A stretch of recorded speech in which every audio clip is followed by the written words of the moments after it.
ತಂದಾನೇ ನನಿತಾನ.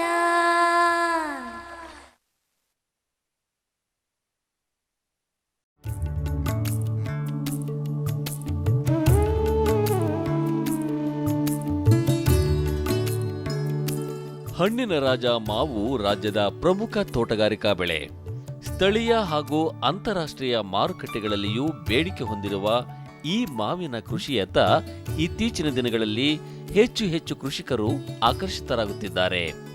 ಮಾವಿನ ಬೆಳೆಯಲ್ಲಿ ಹೆಚ್ಚಿನ ಪ್ರಮಾಣದಲ್ಲಿ ಹೂ ಕಚ್ಚಿದ್ದೇ ಆದರೆ ಉತ್ತಮ ಫಸಲು ಬಂದಂತೆ ಎನ್ನುವ ಭಾವನೆ ಹಲವರಿಗಿದ್ದು, ಈ ಹೂವಿನ ಸಂಖ್ಯೆಗಿಂತ ಪರಾಗಸ್ಪರ್ಶ ಕ್ರಿಯೆಯ ಮೇಲೆ ಒಟ್ಟಾರೆ ಇಳುವರಿ ಅವಲಂಬಿತ ಎನ್ನುವುದು ಗಮನಿಸಬೇಕಾದ ವಿಷಯ. ಪರಾಗಸ್ಪರ್ಶ ಅಂದರೆ ಎಲ್ಲರಿಗೂ ಗೊತ್ತಿರ್ಬೋದು. ಸರಳವಾಗಿ ಏನಂದರೆ, ಈಗ ಗಂಡು ಹೂವಿಂದ ಅದು ಪರಾಗ ಹೋಗಿ ಹೆಣ್ಣು ಹೂವಿಗೆ ಸೇರಬೇಕು, ಆವಾಗಲೇ ಇದು ಫಲ ಸೆಟ್ ಆಗುತ್ತೆ. ಈ ಪರಾಗಸ್ಪರ್ಶ ಇಲ್ಲವಂದರೆ ಹಣ್ಣು ಇಲ್ಲ, ಈಗ ಫ್ರೂಟ್ ಸೆಟ್ ಆಗಲ್ಲ. ಈಗ ನಾವು ಭತ್ತ, ರಾಗಿ ಇಂಥ ಬೆಳೆಯಲು ನೋಡಿದರೆ ಇದರಲ್ಲಿ ಈ ವಿಷಯಕ್ಕೆ ನಾವೇನು ಮಾಡಬೇಕಾಗಿಲ್ಲ. ಯಾಕಂದರೆ ಅದು ಸ್ವಸಂಪರ್ಕದಿಂದ ಆಗುತ್ತೆ ಮತ್ತು ಅದರ ಗಾಳಿನೂ ಆಗುತ್ತೆ. ಜನವರಿಯಿಂದ ನಮಗೆಲ್ಲ ಕಡೆ ಫ್ಲವರಿಂಗ್ ಸ್ಟಾರ್ಟ್ ಆಗಿದೆ. ಈಗ ಮಾವಿಡಿನಲ್ಲಿ ನೀವು ಹೂ ನೋಡಿದರೆ ಈಗ ಎಲ್ಲ ಕಡೆ ತೋಟಗಳಲ್ಲಿ ಪೂರ್ತಿ ಹೂ ಬಿಟ್ಟಿದೆ, ಫುಲ್ ಫ್ಲವರಿಂಗ್ ಇದೆ. ಬಟ್ ನಾವು ಒಂದೊಂದು ಸತಿ ರೈತರುಗಳು ಹೇಳ್ತಾರೆ, ನಮ್ಮ ಹತ್ರ ಒಳ್ಳೆ ತಳಿಗಳಿದೆ, ಎಲ್ಲ ನೀರು ಬಿಟ್ಟಿದ್ವಿ, ಎಲ್ಲ ಗೊಬ್ಬರ ಹಾಕಿದ್ವಿ, ಫ್ಲವರಿಂಗ್ ತುಂಬ ಇದೆ, ಆದ್ರೂ ಫ್ರೂಟ್ ಸೆಟ್ ಕಡಿಮೆ ಇದೆ ಅಂತ.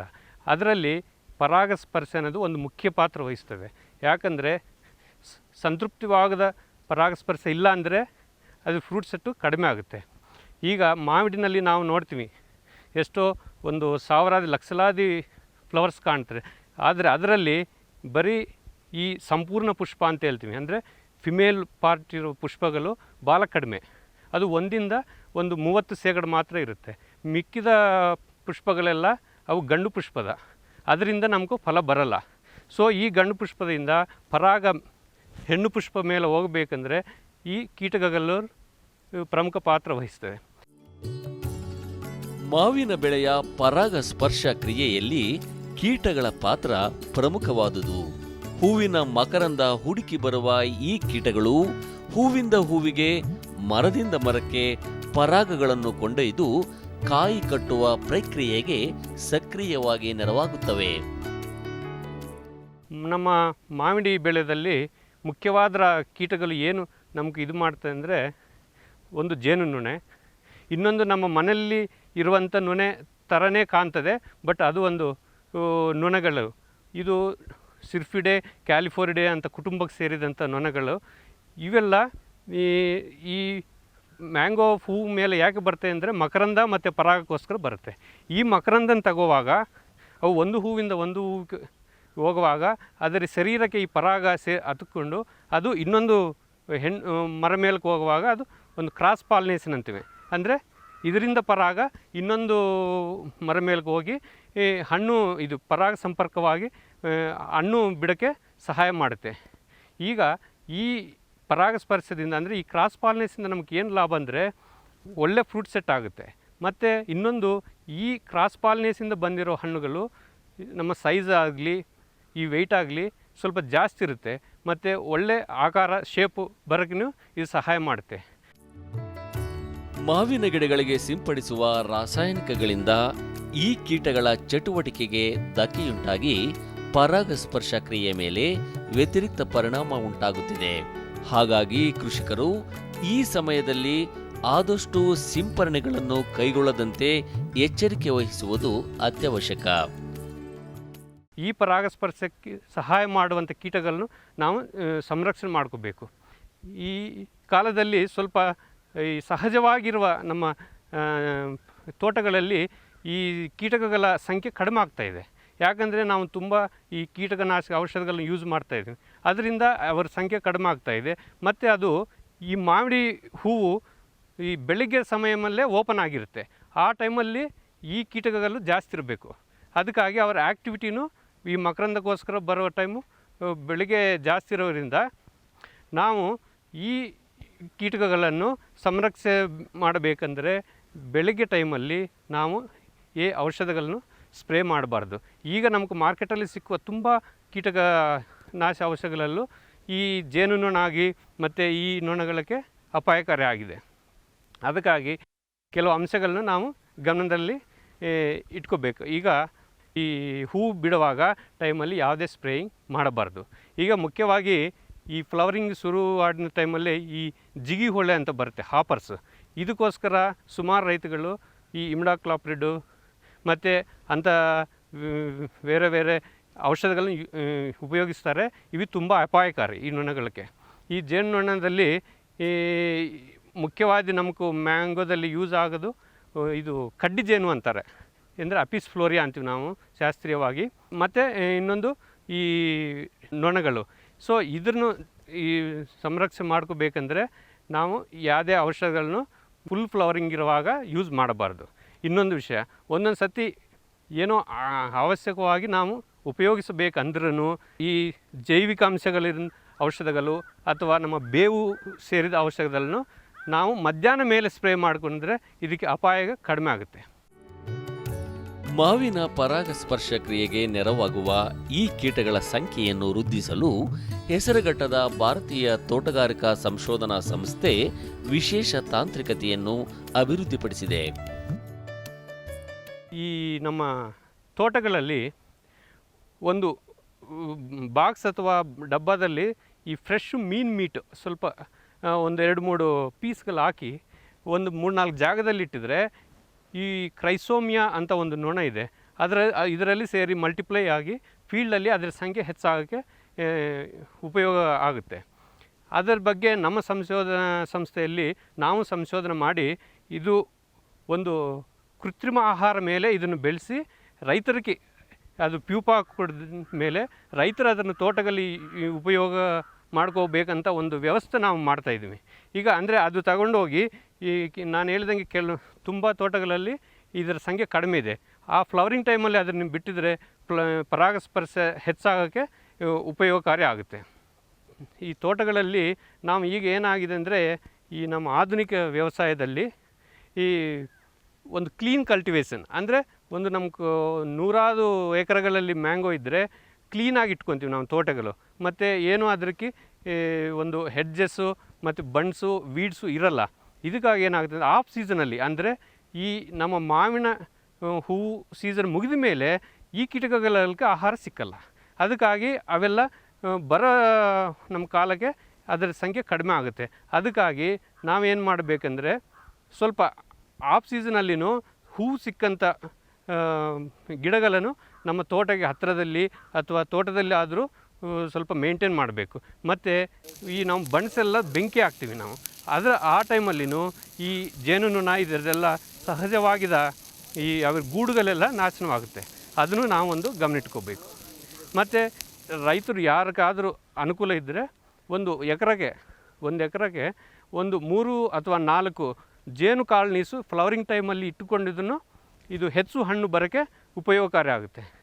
ಸೊ ಈ ಅಂಶಗಳನ್ನು ಗಮನ ಇಟ್ಕೊಂಡು ಸರಳವಾಗಿದ್ದ ಚಟುವಟಿಕೆಗಳನ್ನು ನಾವು ಅನುಸರಿಸಿದರೆ ಒಳ್ಳೆ ಗುಣಮಟ್ಟದ ಮತ್ತು ಅಧಿಕ ಈಲ್ಡು ಬರೋಕ್ಕೆ ಸಾಧ್ಯವಿದೆ.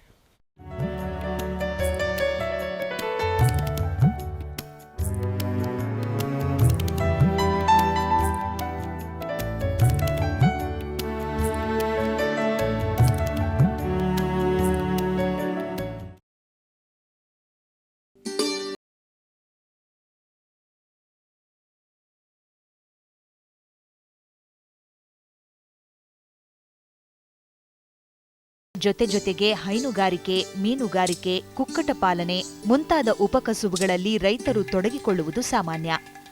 ಆದರೆ ಹೆಚ್ಚೆಚ್ಚು ಉತ್ಪಾದನೆಗಾಗಿ ರಾಸಾಯನಿಕಗಳನ್ನು ಬಳಸುವುದು ಮತ್ತು ರಾಸುಗಳಿಗೆ ಸಿದ್ಧ ಆಹಾರ ನೀಡುವತ್ತ ರೈತರು ಒಲವು ತೋರುತ್ತಾರೆ. ಇದರಿಂದ ಉತ್ಪಾದನಾ ವೆಚ್ಚ ಹೆಚ್ಚುವುದಲ್ಲದೆ ಗುಣಮಟ್ಟ ಕುಸಿಯುತ್ತಾ ಸಾಗುತ್ತದೆ. ಹಾಗಾಗಿ ರಾಸುಗಳಿಗೆ ಸಾವಯವ ಆಹಾರ ಮಾತ್ರ ನೀಡಿ ಹಸುಗಳ ತ್ಯಾಜ್ಯದಿಂದ ವಿದ್ಯುತ್ ಉತ್ಪಾದನೆ ಜೊತೆಗೆ ಕೃಷಿಗೆ ಗೊಬ್ಬರವಾಗಿಯೂ ಬಳಸುವಲ್ಲಿ ಯಶಸ್ವಿಯಾಗಿದ್ದಾರೆ ತಿಪಟೂರು ತಾಲೂಕಿನ ಹುರುಳಿಹಳ್ಳಿಯ ಪ್ರಗತಿಪರ ರೈತರಾದ ನಟರಾಜ್ ಅವರು. ನಮ್ಮದು ಈಗ 3 ಎಕರೆ 11 ಕುಂಟೆ ಜಮೀನಿದೆ. ಈಗ ಸದ್ಯಕ್ಕೆ ಹಸು ನಮ್ಮ ಹತ್ರ ಒಂದು 24 ಇದೆ ಕರು ಸೇರಿ. ನಾವು ಯಾವುದೇ ಈ ಬೆಳೆಗಾಗಲಿ ಮತ್ತು ಇದಕ್ಕಾಗಲಿ ಯಾವುದೇ ರಾಸಾಯನಿಕ ಗೊಬ್ಬರ ಯೂಸ್ ಮಾಡ್ತಾ ಇಲ್ಲ. ಯಾಕೆಂದರೆ ನಮ್ಮದೇ ಬೇಕಾದಷ್ಟು ಸಗಣಿ ಆಗೋದ್ರಿಂದ ಮುಂಚೆಯಿಂದಲೂ ಯೂಸ್ ಮಾಡ್ತಿರಲಿಲ್ಲ, ಈಗಲೂ ಯೂಸ್ ಮಾಡ್ತಾ ಇಲ್ಲ. ಯಾವುದೇ ನಾವು ಯೂರಿಯಾ ಆಗಲಿ ಗೊಬ್ಬರ ಆಗಲಿ ಯಾವುದೇ ತೋಟಕ್ಕಾಗಲಿ ಮೇವಿ ಬೆಳೆಗಳಿಗೆ ಯಾವುದಕ್ಕೂ ಯೂಸ್ ಮಾಡಿಲ್ಲ. ವೈಜ್ಞಾನಿಕವಾಗಿ ಶೆಡ್ ನಿರ್ಮಿಸಿರುವ ನಟರಾಜ್ ಇದು ಹಸುಗಳ ಆರೋಗ್ಯಕ್ಕೆ ಅನುಕೂಲ ಕಲ್ಪಿಸಿದೆ ಎನ್ನುತ್ತಾರೆ.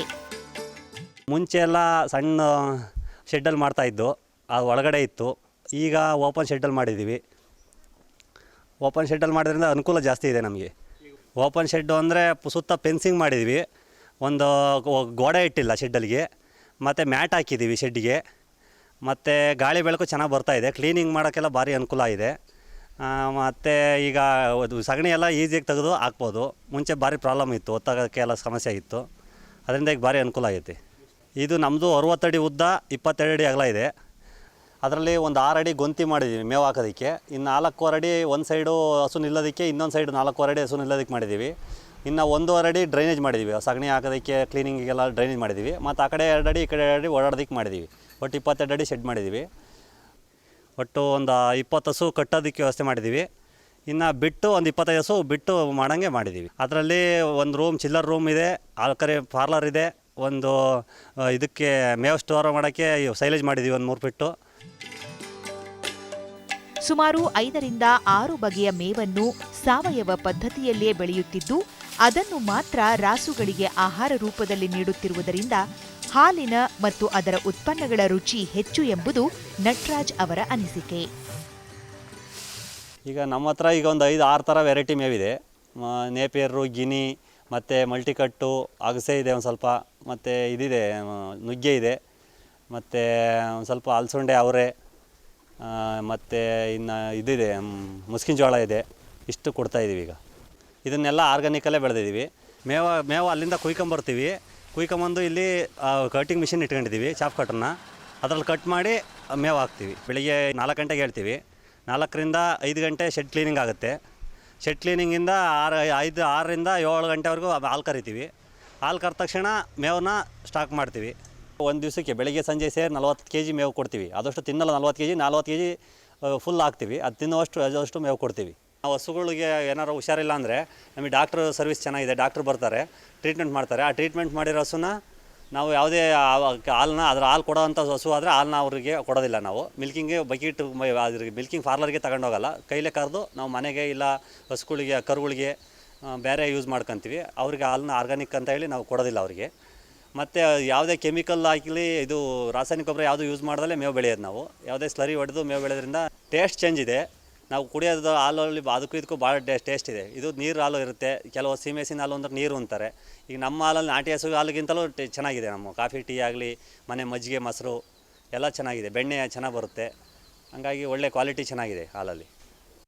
ಮತ್ತು ಈಗ ನಾವು ಮಳೆಗಾಲದಲ್ಲಿ ಜಾಸ್ತಿ ಮೇವಾದಾಗ ಏನು ಮಾಡ್ತೀವಿ, ಸೈಲೇಜ್ ಮಾಡ್ಕೊತೀವಿ. ಅದನ್ನು ಸೈಲೇಜನ್ನು 41 ಗುಂಡಿಲಿ ಮಾಡಿ ಮುಚ್ಚಿರ್ತೀವಿ. 45 ದಿವಸ ಅದಕ್ಕೆ ಮಜ್ಜಿಗೆ, ಬೆಲ್ಲ ಮತ್ತು ಮಿನರಲ್ ಪೌಡ್ರ್ ಹಾಕ್ಬಿಟ್ಟು ಏರ್ನ ಫುಲ್ ಟೈಟ್ ಮಾಡಿ ಮುಚ್ಚಿಬಿಡ್ತೀವಿ. ಅದನ್ನು 45 ದಿವಸ ಬಿಟ್ಟು ನಾವು ಬೇಸಿಗೆ ಟೈಮಲ್ಲಿ ಅಂದರೆ 1 ವರ್ಷ ಬಿಟ್ಟು ಬೇಕಾದ್ರೆ ಯೂಸ್ ಮಾಡಿದ್ರೆ ಏನಾಗಲ್ಲ, ಹಾಳಾಗಲ್ಲ. ಅದನ್ನು ನೀಟಾಗಿರುತ್ತೆ. ಅದರಿಂದ ಹಾಲು ಉತ್ಪಾದನೆ ಚೆನ್ನಾಗಿರುತ್ತೆ ಮತ್ತು ಹಸುಗಳು ಚೆನ್ನಾಗಿರ್ತವೆ.